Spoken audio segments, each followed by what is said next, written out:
This week I watched White Men Can't Jump as a departure from all the wholesome children's films of the first 3 weeks. The driving force of this movie is that they're gonna con a bunch of guys because nobody would know that Woody Harrelson is good at basketball, and in doing so, they're gonna win lots of money, and they need all this money. Wesley Snipes needs it because he's married with a kid and they need to buy a house or rent a house. Woody Harrelson needs money because he has a gambling addiction and like a pathological self-destruction streak, apparently. They bought some car, he and his hot girlfriend Rosie Perez, and then they didn't pay for the car, and then there was like a fixed basketball game, and then he just didn't do his part in the fixed basketball game, so now these mobsters are after them, and they need money to pay off the mobsters.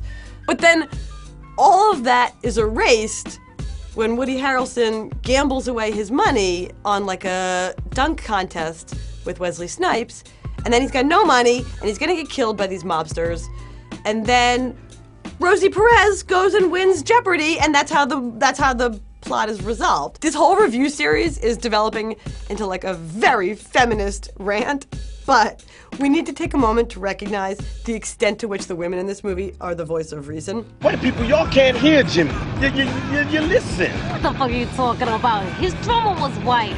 Like, the women in this movie know shit, and the men in this movie are just like frequently fucking things up. Woody Harrelson would be dead. His character would be killed. The guys who are after him, they're like, cha-chung, and then he just hands them the wad of cash that like Rosie Perez won on Jeopardy in the scene before. Oh, and he loses her at the end. This movie, they don't end up together, which is good because she should not be with him. We're getting into emotional resonance, which is that even though she's great and wonderful and he should do anything to be with her, they're at the end, they're in the park, Wesley Snipes comes over and he's like, let's hustle one more time and play some basketball. And she says, no, do not do it. You have a fucking gambling addiction. You keep losing our money when you play basketball. This is my winnings from Jeopardy. Do not go and play in this basketball game.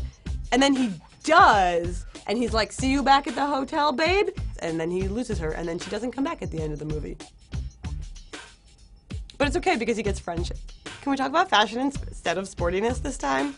The sportiness is great. The basketball play is fast and fantastic, and there's lots of like dribbling behind the back and passing under the legs. It's not all just like slam dunks and three-pointers. It's mostly like really cool passes to like express friendship and bonding through basketball. All that aside, I fucking love the fashion in this movie. The 90s are back.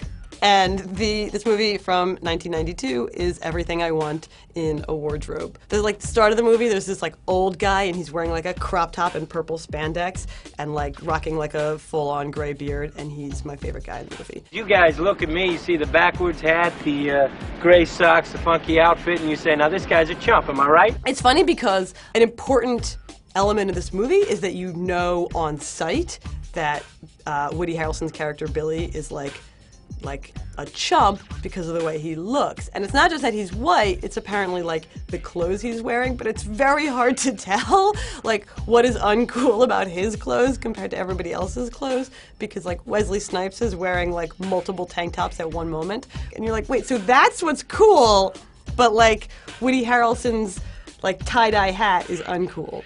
I mean, it is uncool, but not any less uncool.